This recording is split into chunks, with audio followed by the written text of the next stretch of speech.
Ayo, who made this? Ammo 7 did it again.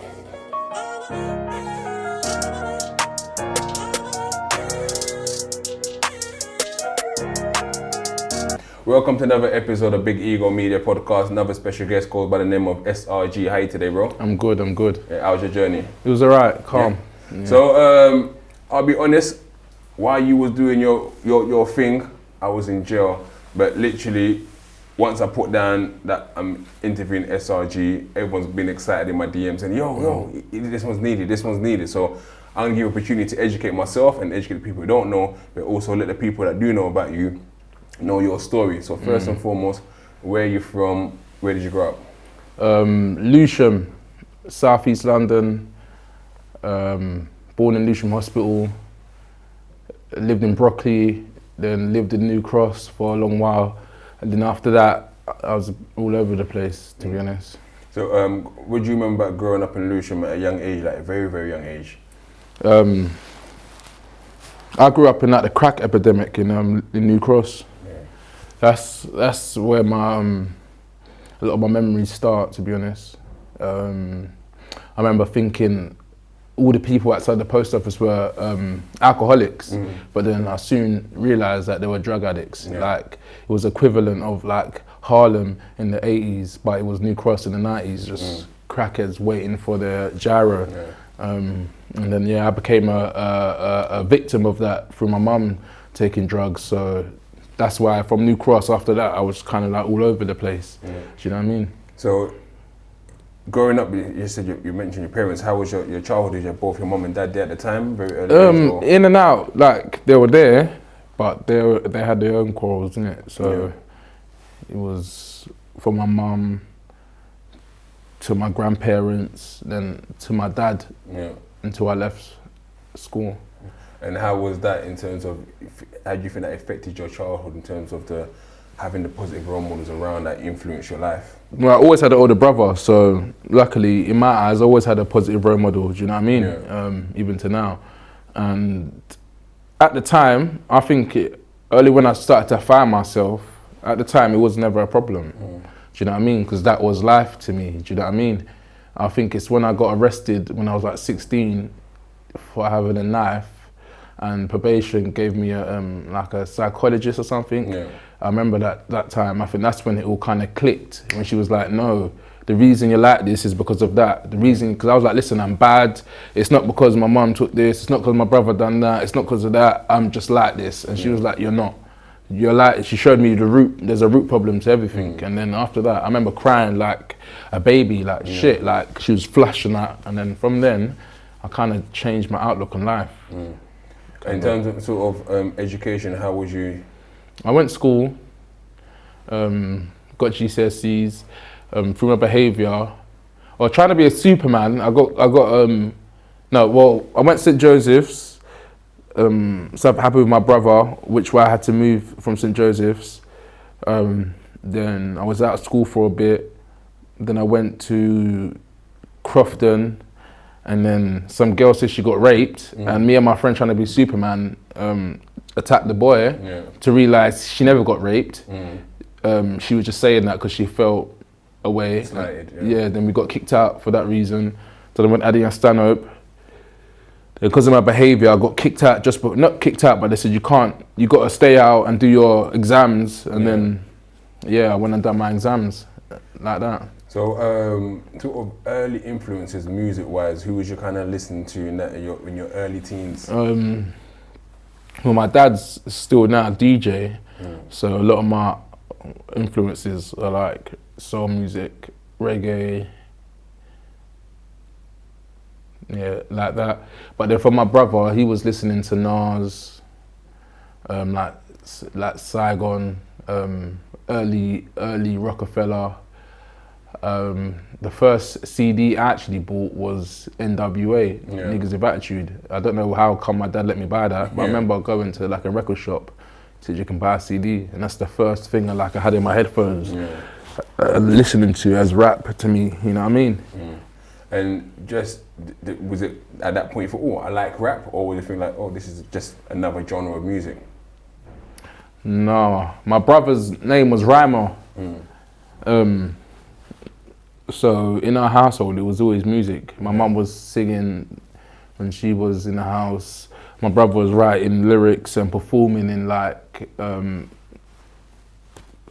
talent shows. Yeah. So it was just normal to me, innit? Then as soon as I could have a book, I was writing your first rhymes, hot like ice, or hot like fire, cold like ice. Yeah. Your first, you know what I mean? And it just went from there. Yeah.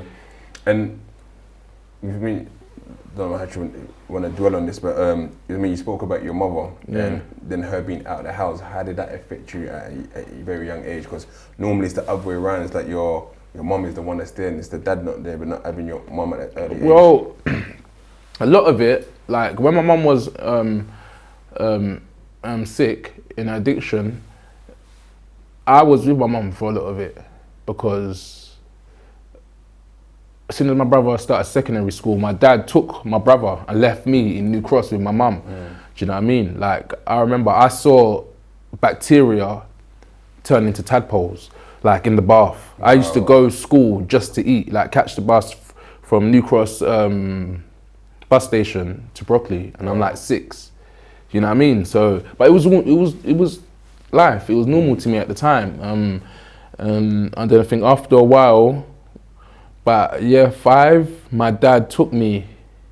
By year 5, year 6, and that's when I kind of saw the change, because my behaviour never had repercussions when I was with my mum. So I could do what I want in primary school and not get in trouble. Yeah. But then discipline came when I was with my dad. Do you know what I mean? Did you get the beats? Yeah, of course. Of course. So when was it that the transition for you in terms of actual road behaviour come about? Was it everyone kind of says year 9, and for me it was year 9. What about yourself? I think it was, I think that much just been installed in me, because from primary school, like there used to be a place called Ruster HQ in Kenneton. Okay. Rest in peace, Racimo, and we used to go there through some people that I know, and like they used to have like, you know, like them American bins. Yeah. They used to have like American bins full of like high grade, and like backpacks full of high grade. And from then, I don't know where I knew to, but I was stealing. Like they had it all wrapped up. I was like, we used to go in there. Even the guys' children, we used to go in there, like put our trainers down, act like we're doing something, and like pick a handful and put it under our trainers.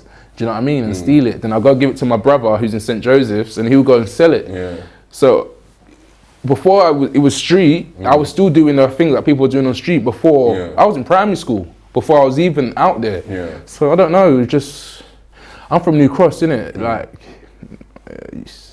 I mean, being from New Cross then, it was, the era I grew up, New Cross was kind of, everyone knew kind of the ghetto boys and so on. Did you know these names and this history of the area at the time? Well, my family, I was in the ghetto a lot through to my mum, her family, friends. Like I lived on New Cross front line, like where the bus station is. But then my family lived in Monson, and then I had family like Aunt Vonette that lived in the ghetto. So when Peckham was coming to beef, I was there like as a kid. You know what I mean? Rest in peace, Alex, younger Craver, like grew up together in New Cross. Like a lot of people that's still around now, a lot of people that ain't even around now, rest their soul. You know what I mean? We just grew up there, Spanish Steps, the towers, all of that. You know what I mean? Did you remember a process of being not recruited, but I'm now part of the system. I'm now a ghetto boy, or I'm now whatever name it went for. I don't. You see, because man grew up in New Cross, it was natural, innit? It was never a recruitment thing. It was like more of a community, because our parents and the children, and going from house to house. You know what I mean? It was a natural thing. It wasn't like you had to get recruited. It was more of a community thing from then. So, for me, I said I always knew sort of ghetto to be New Cross, Catford, everywhere basically. And then as I got older, there was different areas.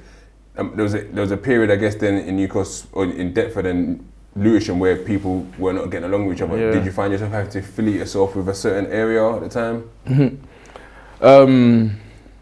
At a time, I think I broke away from the status quo of Lewisham Yeah. because I didn't think it fitted with my beliefs. Yeah, more so that. Okay. So then you found yourself getting involved in sort of the street element lifestyle. What was your dad saying at this time now in terms of the discipline? Was it too late now that you're a grown man, or did you kick you out of the house? Well, I got kicked out of my first day of college, 16. Wow. But I don't think that was to do with road stuff. My road stuff really never came back home until late when I wasn't living at home, and my dad started to find out what I was doing. The most thing that come home was when I was still in primary school and I stole a guy's Pokemon cards in Catford, and yeah, that's the most my dad knew of anything.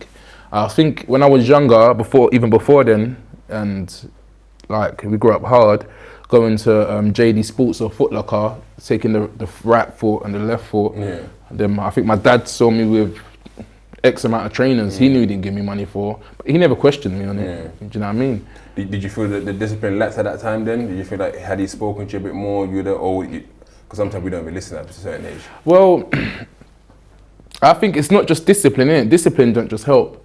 Discipline is meant to be like like something to refer to, along with the assistance, the knowledge, and the know-how. And looking back at this, I feel like my dad was just a dictator, not like a teacher. Yeah. Do you know what I mean? So the discipline wouldn't work. Yeah. Do you know what I mean? Because it has to come along with something. It has to have something else for me to reference to say, okay, I'm getting disciplined because of this. And my dad never showed me another route, innit? Some other dads probably say, then this is set up for you, or he was just telling me what to do. And that don't work when you can see other things you can do. Do you know what I mean? So at which point did you then decide, let me actually take this music thing seriously? Because at the point you started doing music videos, you was doing the hood videos that everyone does with friends and so on. When did you think, actually, I'm gonna pursue this? The only time I actually thought to take it seriously was in 2016. Okay. But then by 2017 February, I got arrested and went to jail for 3 years. Was it the first time you went to jail? No, but that's the first sentence I got. Yeah. It's the first sentence, a proper sentence I got. Yeah. But when you talk about music, like, it's like, I've always took it like a passion, but always tried to make it a business from early. From I was in Crofton, me and my good friend Toby, like we had like P Money signed to us. We was working with like Lioness, Little D, Blacks. Do you know what I mean? Like all the grime artists, like that. We had them around us doing music, like under a record label that we called Ether Entertainment back then. You know what I mean? Like Smirks. We made the Simpsons rhythm, and that got kind of like traction in the ends. Yeah. But it was a passion, and I never understood or tried to understand the business till about 2017, and then I got swept off the road. I mean, going back then, you're saying that you still had a kind of business acumen to get people in together. Did you see the way of making money from music at that time? No. It was just about you just organising then? Yeah, organising it and just giving it to the ends really, and just being happy with people enjoying it. Yeah. Do you know what I mean? That's and at that time, was it like a grime thing for you as well? I was always rap. Yeah. But yeah, there was a guy called Joe, and he, in Crofton, like he had the flows, and we used to put on like shows, and we used to earn money from it, like shows in the squash courts in Crofton against the older years, and then we sold tickets, what we weren't meant to do, and make money from it like that. So we was putting on people like that from early, but it wasn't for the business. Yeah. It was for the love of it. Do you know what I mean? And sort of just rapping wise, then when did you say, okay, I'm going to be forefront and be a rapper, start doing music videos myself? Because at that point you're saying that you're kind of putting people on. When you said, I'm going to be in front of the camera myself? It's on YouTube. I don't remember what year I put it out. Well, I first done like my first song on MySpace. And I was 16, and done it with M.E, and we put it on MySpace. And then My first video was probably when I was about 18, 19. Yeah, and still then I didn't know what I was doing. I was just doing it for the love of it. And do you remember getting good feedback at the time? Yeah, somewhat. I don't really think I was focused on that. Yeah. Do you know what I mean? I'm not a rapper, innit? Yeah. I love music. I'm an artist because I paint a reflection of how I see my world, innit? I'm not just out here rapping for you to like it. I'm still expressing myself. I'm still writing and making music, still therapy for me. Do you know what I mean? Some people out here rapping and speaking things that they don't know nothing about just to get a response from people. I'm not a rapper. Do you know what I mean? So who was you kind of listening to rap-wise in London or in UK? Back then in London,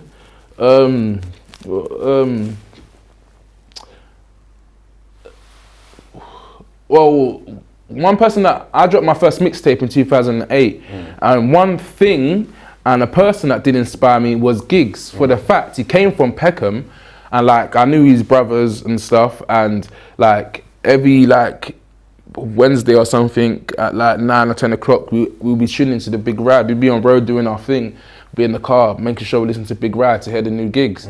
And then like it kind of hit me personally, thinking 1 minute everyone from my ends is listening to Giggs who's from Peckham. Let me tell my story. And then I released my mixtape of that. And then like early on before that, we had like SC14/8, like Tommy Bones and D-Logic and all those people. And my brother was playing those people and I was listening to them and getting inspired from Lewisham, do you know what I mean? On a rap level. But we always had people like P Money and other people doing grime, but that was not like, I'm not really a grime head, you know what I mean? So why did it take from that whole period up until 2017 for you to say, I want to take music seriously? Did you now see the money that was coming? Well, actually, these men are getting signed, or was there so much things going on that you couldn't concentrate on music before then? Yeah, one of the things was I was blindsided. I was just in the roads, do you know what I mean? And music is a passion, is a love, so I didn't really attach it to business and money, do you know what I mean? It was just a part of me, innit? But 2017, I thought, yeah, I could make something of myself, innit? Like I can tell my story to the world, and then took off the roads. And I mean, and you say obviously you was too concentrating and focused on the roads at the time, and off camera you said you had incidents where you'd been stabbed and shot. Not to dwell on those things. Going through that, right? Those are traumatic experiences. Did you ever think, oh, I'm about to die, or this is too crazy for me, I need to leave? How was that for you? No, I have a lot of faith in God. I haven't read the whole Bible, but the story of Job is something I hold close to me, you know what I mean? He never lost faith in God, no matter what happened, you know what I mean? And the Satan tested him many times, so no matter what situation I'm in, I'm always gonna have faith. So it's even funny, when I got stabbed like 4 times, I went on my knees and prayed. Like when everyone ran off, I went on my knees and prayed. And after that, I felt fine. I could feel the blood coming out my back, running down me. You know what I mean? Something was hanging out, but I just felt fine. I just knew I wasn't gonna die. You know what I mean? When I got shot, my brother got shot. I don't know how long before, but when I saw I got shot through the arm, and I was like, I'm fine. Like I never got shot in no vitals, so those things never made me feel like. I feel like they were just it just come with the game, innit? Do you know what I mean? And I just took it on the chin and got on with it, to be honest. I mean, what made you so have that sort of sense of belief and faith? Because like people sometimes get stabbed and it's like, oh my God. And to be fair, I've been told that when you panic, that's when you can. Did you know that you shouldn't panic, or did you just thought, you know, actually? And what made you sit there and pray? Because there were people walking past saying, what's this guy doing praying? I mean, that moment is when I picture like, wait, someone's being stabbed and they actually gone on their knees and started praying. Like, what made you do that? Just faith. I walk with a faith in God, innit? I couldn't tell you why. Maybe he made me do it. Maybe that was what I needed to do. But that's what I just felt to do. I prayed for me and my friend got stabbed. He was up the road. I prayed for me and him. He got stabbed 14 times. He's still here today. Do you know what I mean? And in terms of just your faith, how does that play a part now? Because I done an interview with Ross the other day. I don't know if you had a chance to see it. Yeah, I saw bits of it. He's a complete born again Christian, to the fact that he said that he gave up worldly beings and chance to become a millionaire. Because you're saying that he was in with Post Malone and all that stuff. Because the guy now, Dre London, who manages Post Malone, that was his business partner, and the man have gone clear. So he had so much faith. I mean, how is your faith now? How much does it play a part? Is it to that extreme level, or are you still finding your way? It's more extreme now. Yeah. In what sense though? That my relationship has grown stronger with that energy. Do you know what I mean? And I believe in it more than I believed in it then. So in regards to, I guess you then say 2017, you're back to take music seriously. You're seeing the scene is growing, the scene is booming. You got a bit of a name for yourself already anyway. So you want to jump back on this music thing, you get swept away. What happened? That was a beautiful experience. It was. I think I needed it, to be honest, going jail. Well, when I first come out, I said go jail, but now I know I needed the incarceration. Do you know what I mean? I needed the isolation. That's what I needed, to be isolated from the world, to find myself. I didn't need to go jail. But obviously, the way I was living, I never took the time out to isolate myself, to find myself, because you got to pay the bills, you got to do this, you got to do that, you got to wake up next day. So at the end of it, coming out, and I was like, you needed that, yes. I mean, but do you know what I mean? Can you say what you went in jail for? How long?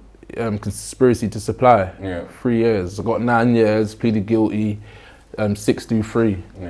So you know what I mean? At that point, when you're gone there, in regards to music, you're like, oh, whatever it is, and it doesn't matter. I weren't really taking it seriously. Or did you have a sense of regret? Wow, I'm about to take this thing seriously, and now they're taking my momentum away. Well, yeah, there was a lot of things going on. Me and my brother was growing our clothing brand. Then me and the other guys, we had like Russ and Taze around us. That they came from us. We was pushing them. I was doing my music, so there was a lot of things going on, and I think it's all a blessing now. Do you know what I mean? And when you got sentenced to it, was you happy with your sentence, or you think, right, they buried me, or you think, you know what, I've actually got a touch? Well, I kind of through the months I was in jail, I was always calculating what I'm gonna get. People speculating I'm gonna get this. I always knew the worst. Like not the worst, but it was gonna be around 9 years, isn't it? So when he told me that, I just said, thank you, Your Honor. Do you know what I mean? Like, I didn't want to be, I said, thank you, Your Honor. It took my time, innit? I did the crime. And what would you say was the most difficult part of being in jail? My relationship with my son grew apart. I think everything else you can kind of get back, you know what I mean? And whoever wasn't there for a reason, so that is what it is. I mean, how do you kind of deal with that? Because I always hear to myself, like, now, I wouldn't say I'm the most successful person in the world, but I'm trying, right? Yeah. And I always say that, right, at my lowest point, although I put myself in there, right? Yeah. I was in prison. Who actually sent me a postal order? Who actually visited me? I know people go through things and it's difficult, because sometimes when now there's probably people calling me, yo, Bobby, postal order. I'm thinking, I'm busy, kind of thing, yeah. But I kind of get it. But at the same time, when you're in there, you're thinking, rah, the man them actually kind of forgot about me. Did you ever feel that, or did you just know, you know what, man, them are busy, and I know it's part of the game? Nah, I didn't think none of the man them are busy still. No. Did you feel it? Well, I saw it. I wouldn't say I didn't make it become me, innit? But I said, okay, cool. I used to say to other people, like I had a saying that if a man ain't gonna come visit you in jail when you're just behind a wall, how much miles away, he ain't gonna come put flowers on your grave. That's what I used to say. And saying if he can't come see you when you're still alive and just behind a wall, when you're dead, he ain't gonna come put a flower on your grave. Do you know what I mean? And the thing wasn't even me. Like, everybody knows, anybody that knows me knows I hold my family dear, even my friends that are family dear to me. And so I had a son. Do you know what I mean? And everybody who knows me knows I love my son. So you're gonna check for my son. Do you know what I mean? Because I was checking for people when I was out. I was even checking for people's youths when I was out. So that's what it was more. Like, I think people might know me, they knew S would be okay, but you're gonna look by my son of school shoes on check if his fridge is alright. So that was a blessing to come out to know. So I know what to focus on. Once you was relieved, was the thing that, alright, cool. We're cool, cause that's how I am. I'm like, we're cool. I see you. It's kind of a long time, but yo, you coming up? Nah, I'm alright. Is that how your vibe is? Somewhat. Yeah. Somewhat. Yeah. And then once you've come out now, I mean, while you was injured, actually, you must have been seeing, wow, this music scene is popping, man. Them are getting deals, and not to say deals are the best thing now, because we've seen some people are getting shagged out of the deal, but you're seeing that, wow, there's money in people this. are getting money. Yeah, I'm happy for it. Like, I love the UK scene. Like, I'm just happy, like, because remember I said music's my passion. So I'm not in it for somebody to think I'm a bad man or just to like my music, because you might not understand my music. You're not from where I'm from, do you know what I mean? But I come from what was it called, Choice FM, and Choice FM was just American music. Now to turn on the radio and to hear nothing but English music, it's sick. I love it. Do you know what I mean? And with that, as that said, was it a thing that said, okay, I'm gonna jump back on this thing just for the passion, but also business acumen side of it as well? Yeah, of course. Both? Well, I manage artists as well, innit? So I've got my own artists, like I believe in them, and that's where I will be exercising my business acumen. Me is more of, if you don't tell your story, somebody else's. Do you know what I mean? Like, I'm me, I'm happy with who I am. Do you get it? I'm just gonna tell my story. Like, people, like, I buck a few people yesterday, any music, in this, that's what people know me for. If you're from Lewisham, you know me for the negativity, which I don't glamorize or try to portray in any which way now. Then if you're gonna take that away, what else do you know S for? For doing music. So it's part of me, isn't it? And what, for the people, what did SRG stand for? What, SRG itself? It stands for no gimmicks. That's what it stands for, because a lot of people call themselves names, like weird names like Shooter and stuff, and you know what I mean. And I found out for an early age. My brother's younger rhymer, because we wrote music, so it meant something to me. And then I said, 1 minute, SRG, Stefan Ruben Gordon, be myself. All these people out here putting names on themselves that it doesn't reflect you. It's your ego. You're trying to live up to that name. I don't have to live up to anything but myself. Do you know what I mean? I hear that. And you mentioned sort of Rust and Taze a second ago, in regards to having people that were kind of within your kind of stable, and just seeing, especially in regards to Rust, the success that he's gone on to get. Do you look back, and although he's achieved that of his own accord, but you look back and like, actually, I'm proud, because I'm proud of him, but it's not of his own accord. But I'm proud of him. I'm happy for his success. Do you know what I mean? Do you know what I mean? Yeah, but I don't mean of his own accord. I'm saying like he's gone on and done that. Basically, of course, there was people within the background that sort of pushed up. But when you're saying that, raw, I kind of played an initial part in the beginning of kind of this. And is that what kind of influenced you to manage the younger people that you're doing now as well? Like I said, I was kind of doing that from I was in secondary school. Actually, I mean, yeah, you said that from I was doing that way before he existed, you know what I mean?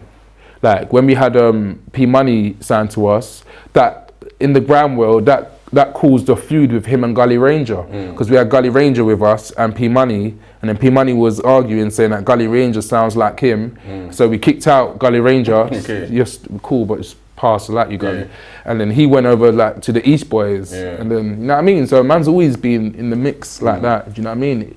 It wasn't Russ or nothing, or Taze, it's just me, innit? Like, I believe in myself, And you mentioned being a father. How would you say fatherhood has changed you as a man?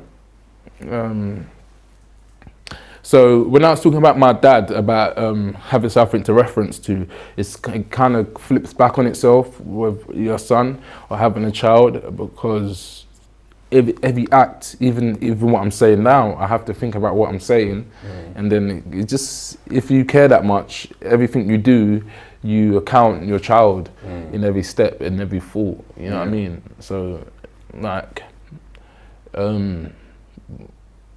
without him, I don't know. I don't know in what sense I would be here. Do you know what I mean? So that's kind of your purpose. Yeah, of course. He's me, innit? But I just don't know where I would be if I never had him. So what is I've seen now you've been releasing, you've been quite consistent, you've been releasing. What is now 2022 looking for you now? More music, more everything. Yeah, I'm just feeding the people for now, innit? Just because I feel like where I was consumed in the streets, I wasn't feeding the people music. I wasn't telling my stories. So that's what I'm doing right now. Do you know what I mean? And what I would say is, like I said, I personally wasn't aware of the whole journey because I spent time in jail. By the time I've come out, I'm still getting to know about you now. But literally, when I put up the picture of these are the people I'm interviewing soon, it was flooded with SRG. So do you kind of realize you got kind of a cult following? Are you aware of that, or you're not sure? Because literally, people that don't even comment on my page was all commenting. I want more. Yeah. I want more, innit? So I'm not content. Yeah, you're not content. Not yet. When would you be happy? I'll tell you when I'm happy. I don't know yet. I'll tell you, you know, but not for now. It's still work right now, isn't it? Yeah. It's still work. I mean, what I'll say, I interview a lot of people, and I'm a people person. I judge auras, and for me, you sound and you seem like you got a beautiful aura. So I wish love, you man. Likewise. nothing but the best, and just continue doing what you're doing, and let's bless up for the future, man. Love. Cool, man. I stand that. He got me again, you know. Put that on camera. You can't even change it. Yeah, I can't even change. We're gonna keep it that way. But he's got me. I know you did it with Rams. And it got me again. I've been watching that video you put up with the people doing this. Yeah. Nah, it's all good, man. It's all good, bro. Do you know what it is? Like, I like shaking people's hands. Fuck Corona. Yeah. Do you know what it is? Because even when I go into different walks of life, like I might go to like an art thing or some places where people from our walk of life don't do that, and they want to nudge me. Why are you nudging me? Who told you that I nudge? And the shake my hand like you would shake his hand. The thing is, we've actually, I'm guilty of it because our academy managers, I installed it with our young kids. Whenever you see your adult, shake hands, and I'm the chairman of the club, and I still come and do spud because it's still. But I wouldn't do that when I go in the corporate world. So you're right. Yeah, so that's why I don't want people to be putting me like, you know, like you might be somewhere and the white man goes, "What go on?" and I'm like, "No, good afternoon." Yeah. He's like, "Wagwan." I'll be like, "What does that mean? Who told you that I speak like that?" Yeah. So I like to change I hear that. what people stereotypically think. We'll shake hands on that then. My brother. They know more. Love.